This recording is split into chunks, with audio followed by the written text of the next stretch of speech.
Peace and blessings. The love and light, health and wholeness. Peace and blessings, love and light, health and wholeness. And one more time, peace and blessings, love and light, health and wholeness. You know, it's my birthday month. My birthday was yesterday, but I figured I'd stop on in and since I'm charged up, I ain't do nothing. I just chilled, you know, went and picked up a few gifts and came back home and just relaxed and rested and powered up, you know, cause I got a whole month and the rest of the year to do this. So but we're gonna get all on off into reverence today, you know. I had a topic about the a conversation about the heart and mind, you know, but in talking to my son and the conversations that we had, you know, I was led somewhere else. So we're gonna talk about reverence. I'm gonna go in the center there and find it right quick, cause I'm gonna try to get this this printed out, you know, before anything go wrong, you know. Mercury been cutting up. We looking for reverence. Synonym finder. Reverence, veneration, respect, awe, adoration, honor, worship, devotion, homage, fealty, admiration, regard, estimation, esteem, deference, humility, consecration, glorification, and archaic magnification.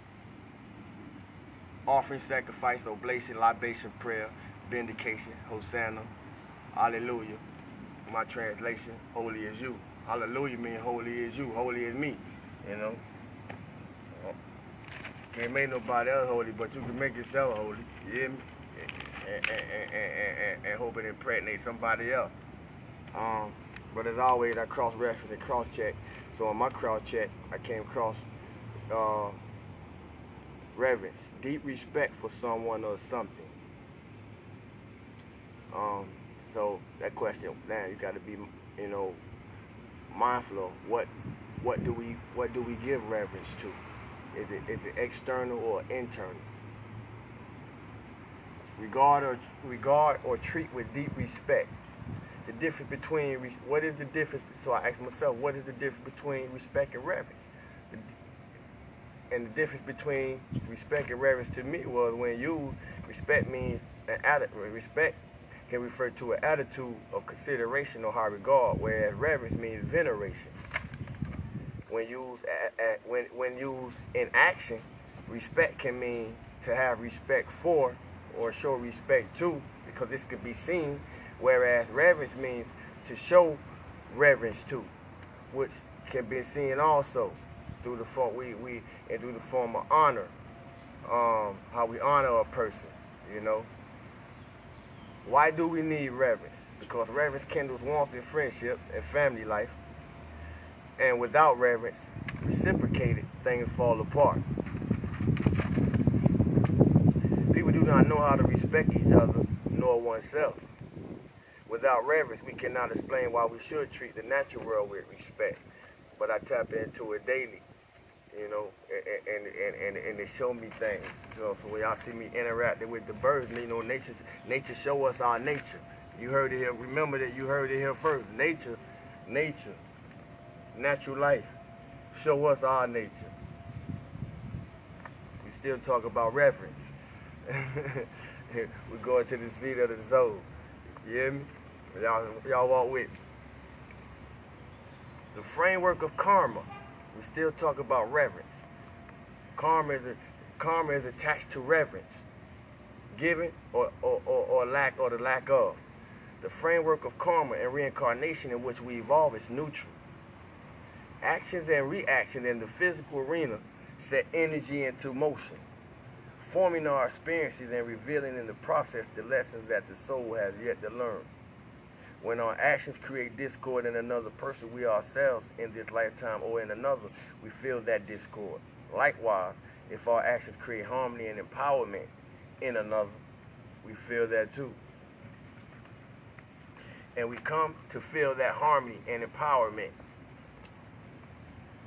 This allows us to experience the effects of what we have created, and thereby to learn to create responsibly.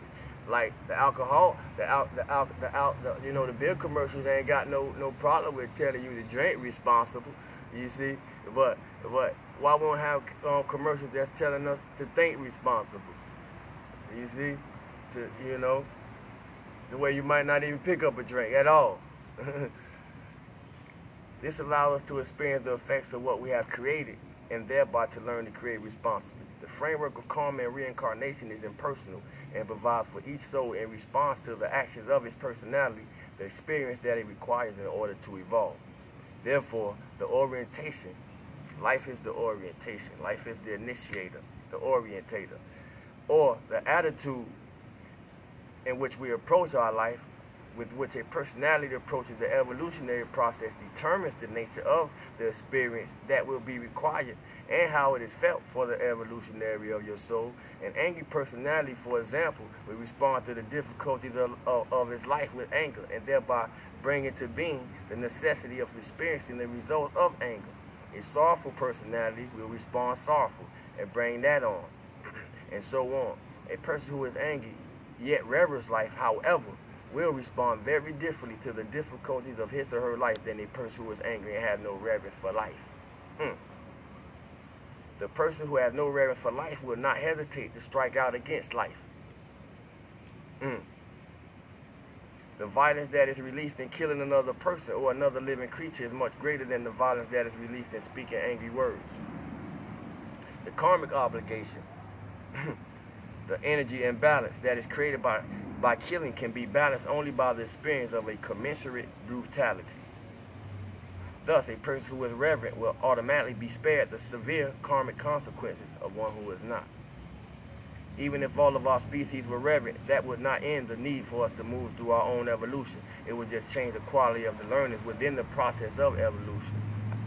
In other words, if we became reverent this day, right now, we will not be exempt from the demands of our evolution, but the quality of the experiences and how they affect you would encounter you'll have a whole different living experience, basically. We will not harm life. We will still learn the same thing, but in the process of learning, we will not seek to harm or to destroy. Our journey from powerlessness to authentic empowerment will continue, but the nature of that experience will change. We will not encounter the types of experiences that result from a perception of the world that lacks reverence. We see life as cheap. This perception pervades all of our perceptions. When we look at the animal kingdom, for example, Chippendale, the birds y'all see me contacting. When we look at the animal kingdom, for example, we see the activities within this kingdom as verification of our evaluation of life. We see animals kill and feed upon other animals, and we conclude that weaker forms of life exist only to nourish the stronger. We justify our exploitation of life upon what we perceive to be the design of nature. We maim and kill. We create situations in which millions of people starve while we store grain in silos and pour milk down drains. Wow. We look upon each other as prey to satisfy our emotional and physical needs. We say it's a dog-eat-dog world, and that to survive in it, we must take advantage of others before they take advantage of us. We look upon life as a contest that produces winners and losers, and we feel no restraints upon us when the needs of other people or other groups threaten us. Our behavior and values are so much shaped by perceptions that lack reverence that we do not know what it is like to be reverent. When we curse a competitor or strive to disempower another person, we absent ourselves from reverence. When we work to take instead of to give, we labor without reverence. When we strive for safety at the expense of another person's safety, we deprive ourselves of the protection of reverence. When we judge one person as superior and another as inferior, we depart from reverence. When we judge ourselves, we do the same thing. Business, politicians, education, sex, raising families, personal interactions without reverence all produce the same result. Human beings using other human beings. Our species has become arrogant. We behave as though the earth were ours to do with it as we please. We pollute its land, ocean, and atmosphere to satisfy our needs without thinking of the needs of the other life forms that live upon the earth. or of the needs of the earth. We believe that we are conscious and that the universe is not. We think and act as though our existence as living forces in the universe. Y'all pardon me because they shooting fireworks. We in July, so you know they're going to be shooting fireworks, but the dog's going to bark, so we're going to try to get through this. I send them in the house so we can get through this. We think and act as though our existence as living forces in the universe will end with this lifetime, and that we are responsible neither to others nor to the universe. It is not possible for a reverent person to exploit his or her friends, co-workers, city, nation, or planet. It is not possible for a reverent species to create caste systems, child labor, nerve gas, and nuclear weapons. Therefore, it is not possible for a reverent person or a reverent species to accumulate the type of karma that such activities create. Why is this? What is reverence? Reverence is engaging in a form and depth of contact with life that is well beyond the shape of form and its essence. Reverence is contact with the essence. And once again, we're going back because of the fireworks. Why is this? What is reverence? Reverence is engaging in a form and depth of contact with life that is well beyond the shell of form and into essence. Reverence is contact with the essence of each thing and person and plant and bird and animal. It is contact with the interior of its beingness. Even if you cannot sense the interior, it is enough to know that the form, the shell, is merely an outer layer. I am not what you see. And that underneath is the true power and essence of who a person is, or what a thing is present. That is what is honor and reverence.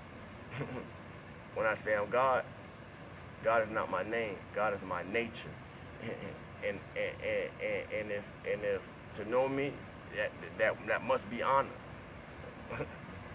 Process is honored in reverence. The unfolding of life, the maturation process, the process of growing through and coming into your own empowerment is a process that needs to be approached with reverence, with respect. The cycles of life need to be approached with reverence. They have been in place for billions of years. They are the reflection of the natural breathing of the soul of Gaia itself, of Earth, herself, the mother, the Earth consciousness, as it moves its force, feels, and guides the cycles of life. If these are reverent, how could we look at something as exquisite as our Earth's ecology and do one thing that would risk the balance of this system? But we do it every day. Reverence is the attitude of honor in life. You do not have to be authentically empowered to be gentle with life or to love life. There are many people who are not authentically empowered, but who are quite reverent. They will harm nothing. Often it is the case that they are the most compassionate and the most loving people because they have suffered so much. Whether a person is reverent depends essentially upon whether he or she accepts the principle of the sacredness of life. Any way that he or she defines sacred, everything sacred to me, everything ritual, everything meditation, from the time I get up to the time I lay down.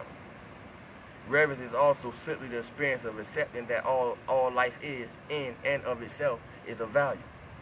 Reverence is not respect. Respect is a judgment.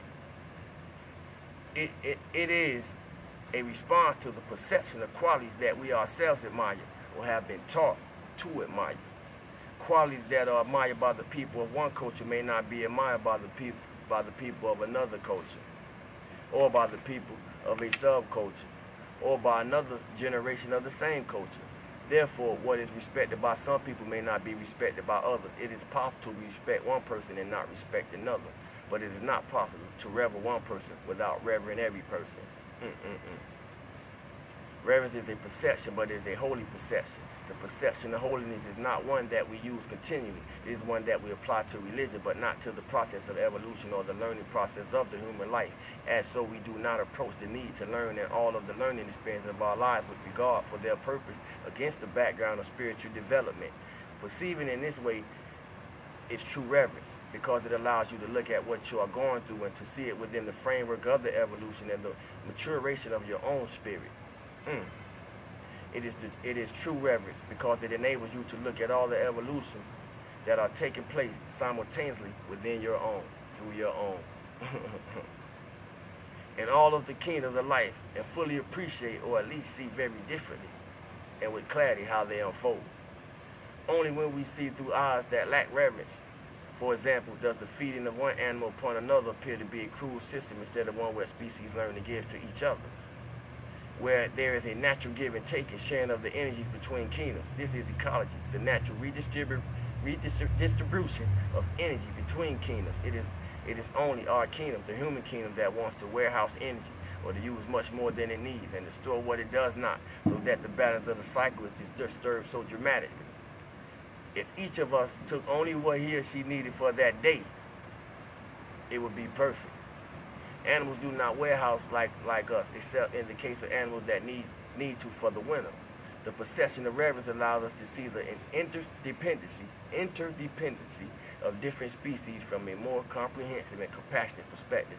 It allows us to see the significance of each living creature and its experiences to the compassionate unfolding of the universe. This perspective is much less likely to create violent or destructive responses within us as we grow through our lives, because it reveals each moment the value of all life.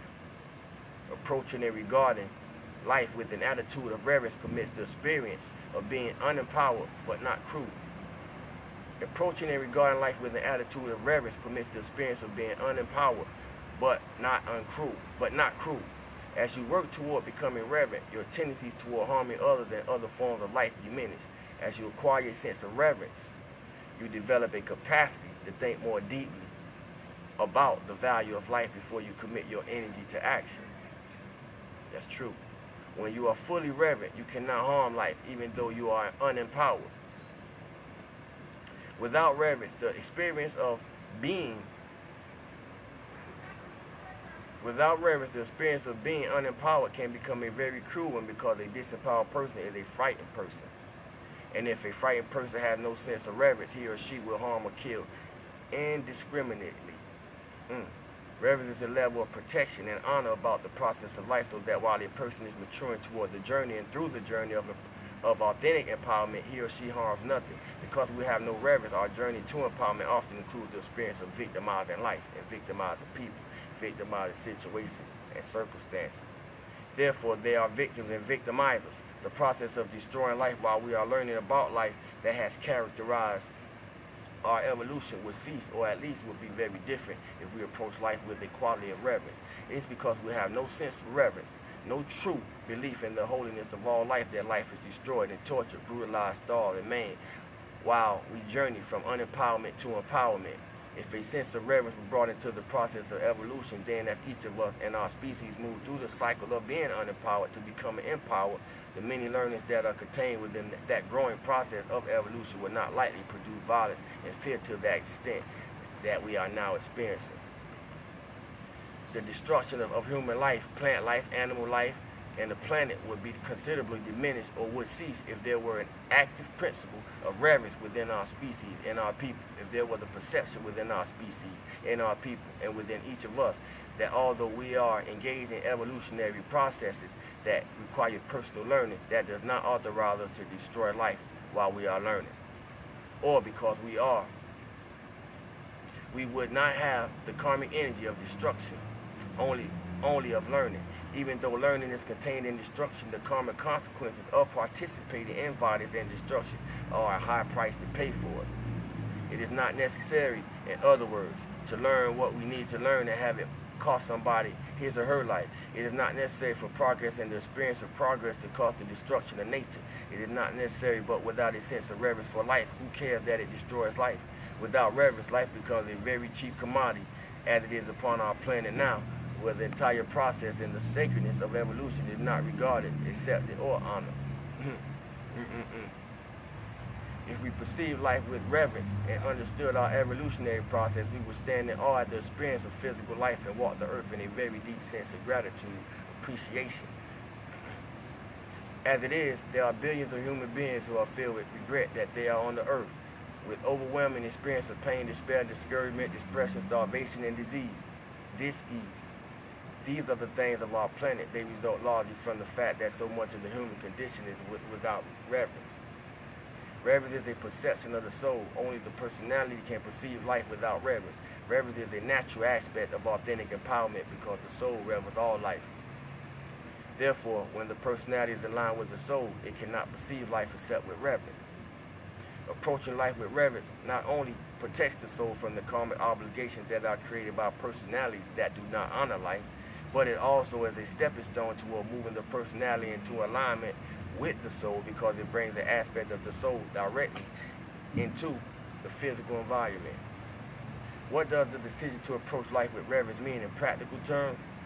It means challenging the perceptions and the values of a five or flesh or material sensory person that in a world that lacks reverence.